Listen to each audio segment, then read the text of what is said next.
It was a hot Wednesday afternoon in August. My brother, two sisters, and I were playing in our bedrooms while my parents were sitting on the living room couch, watching something on TV. Out of nowhere, with a sense of urgency, my mother called the four of us to come quickly to see what they were watching. We all ran in, not quite knowing what to expect. When we got there, my parents told us to sit down and watch because history was being made. I did not know what they meant by that, but I followed their instructions. I sat and I watched the history that was being made on the television screen. I remember watching and wondering why so many people, especially Black people, were all standing in the hot sun, listening to a man give a speech. That history-making day was August 28, 1963, when Martin Luther King Jr. seized the American imagination with his anti-racist dream for this nation and its people. What I did not realize then was that for my parents, the history being made in that moment in time was also about their hope that the dream they had for their four children was coming closer to reality on that very day. They too hoped for their children to live in an anti-racist world where they, as King said, would be judged for the color of their skin, not for the color of their skin, but by the content of their character. They too hoped, as King dreamed, for a time when little Black children and little white children would be able to join hands as siblings. What I did not realize at that time was the sense of urgency that my parents no doubt felt as they listened to King. For they knew what I would only come to know as an adult, and that is that 8 years earlier, on that very day, another mother's hopes and dreams for her child would come to a tragic end. In the 2:00 a.m. hour of August 28, 1955, Mamie Till's 14-year-old son, Emmett Lewis Till, was dragged from a relative's home where he was staying in Mississippi and lynched because he was accused of flirting with a 22-year-old white woman. And here we are, decades after King's speech and Emmett Till's lynching. Yet, these two events on this one August day still capture the searing truth of this nation. Ours is a nation that seems to be content with letting Black people die. And so, the question becomes for me on this day, how are we to maintain faith, let alone hope, in a nation where the matter of Black lives has still not been settled? James Baldwin once said that there comes a time in the life of every Black person in America when they must face the shock of discovering, and I quote him, that the flag to which you have pledged allegiance has not pledged allegiance to you. As the mother of a 6-foot-tall, lock-wearing, proud 28-year-old Black man, fearing for his life in this nation as much as I did on the day when he was born, and realizing the gravity of this country's sin of white supremacist anti-Blackness that is a mortal threat to all Black life, I have found myself facing the shock, as James Baldwin says, the shock that perhaps the God of Jesus Christ, in whom Black people have pledged our faith, has not pledged allegiance to us. That shock was made even more real by the questions my son asked me.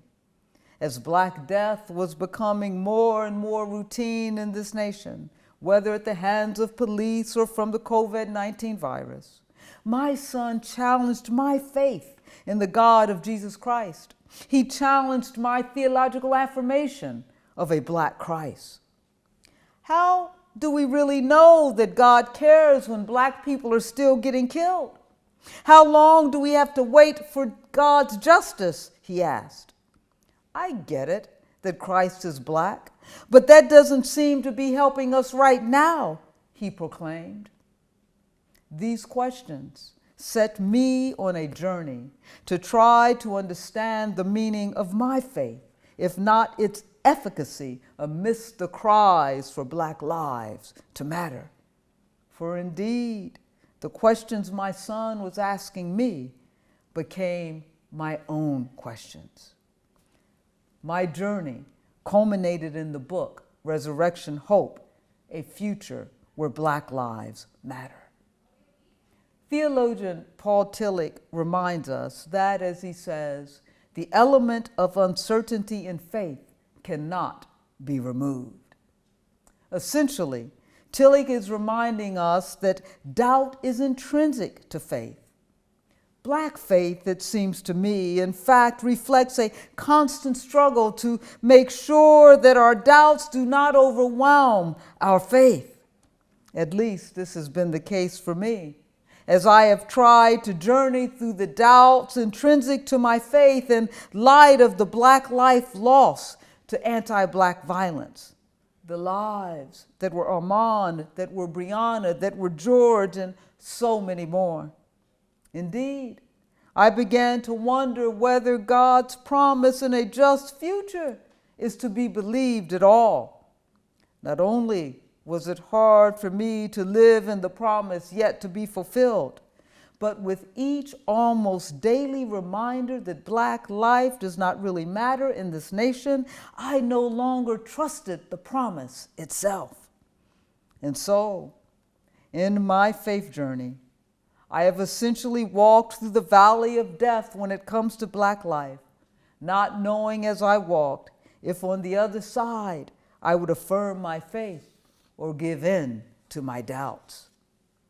And so it is that my journey through the crucifying realities of black death to an attempt to find the resurrection hope of black life was a journey to discover that resurrecting hope of black faith that allowed those black people who were born into slavery, died in slavery, and never drew a free breath and never dreamt that they would ever breathe a free breath, to fight for freedom anyhow, and thus to maintain hope that the freedom that was the justice of God would one day become a reality for all black lives. How do you continue to hope? My son finally asked. Decades after King's dream and Emmett Till's death, this is a question that continues to plague a black people as we navigate life in a nation for which the matter of black life has not been settled. This is the question that I look forward to discussing in this conference today.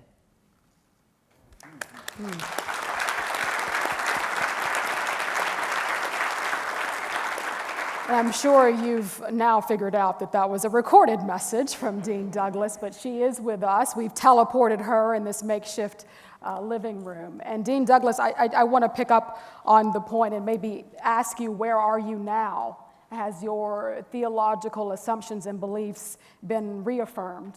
And when we think about how white evangelicals have claimed kind of a tribalistic view of racism, of supremacy, of division, how do you reconcile almost the co-opting and hijacking of Jesus Christ by white evangelicals for their cause, while blacks still suffer? Yes, first of all, thank you again for having me here, and it's great to have this kind of technology that I can be teleported into this conversation, and thank you, Dr. Cosby, for your remarks. Let me say first, as you ask, where am I now? I think that which sort of continues to give me hope is indeed the fact that people continue to fight for justice, for freedom, for a more just future. As long as there are people who are resisting the violent realities that dehumanize other human beings, then that to me is always a sign of hope and a sign that keeps me from sort of this enduring despair. And so I, in fact, do always remind myself that there were those who were enslaved, that never breathed a free breath, but continued to fight for freedom. And it is because of their fight for freedom that we are here in this discussion in the first place as people blessed with ebony grace. The other thing is you talk about the sort of white evangelical, quote unquote, co-opting, if you will, of the Christian message in a particular way, and being influenced, if you will, by and buying into the Make America Great Again vision. We have to be reminded of something else. And while we often point to the fact that over 80% of white evangelicals supported the Make America Great Again vision, what we often overlook is the fact that 60% of white Catholics, as well as 60% of mainline white Protestants, also supported that MAGA vision. And so in not acknowledging that, we are missing a wider point. And it seems to me that that point has to do, or what we're missing is the fact that there's something about whiteness in that vision that has allowed people to support a vision that presumably runs counter to their very faith claims. And of course, I speak from my particular Christian perspective, but it's not an exclusive perspective in the least, but recognizing the reality and the power of this white construct, this construct that privileges whiteness, white supremacy, that privileges whiteness, and the way in which it has shaped a people's gaze, as well as a people's sense of really what it means to be a citizen of this country, and indeed has allowed them to support a vision that presumably is contrary to the values of their very faith tradition. So that's the first thing that I want to point out, that it's just not a white evangelical narrative. Mm-hmm. Dr. Cosby, I'll allow you to comment on that real quickly before we go to Imam. In response? In response to Dean Douglas. Well, first of all, thank you so much for your profound homily and for your brilliant writings that has greatly influenced me. You know, it seems that at times other entities in society has done a better job bringing us together than faith. Before the Civil War broke out in 1861, all of the major Protestant denominations split over the issue of slavery, like the Baptists and the Methodists and the Presbyterians. So there's so much despair now because of the absence of hope that it makes you wonder, and you alluded to this in your presentation, it makes you wonder about resurrecting William Jones's book that he wrote in the 1970s, Is God a White Racist? And that, I think your son was alluding to the whole issue of theodicy that Jones brings up, that if we're talking about this is the festival of faiths, that many blacks are moving towards more humanism because it seems that that there is very little historical evidence to suggest that God loves black people. I remember Dr. Douglas, I remember Elie Wiesel, when he was here in Louisville, speaking at Louisville's Presbyterian Seminary. And he said that before the Holocaust, Jews believed in God and not the devil.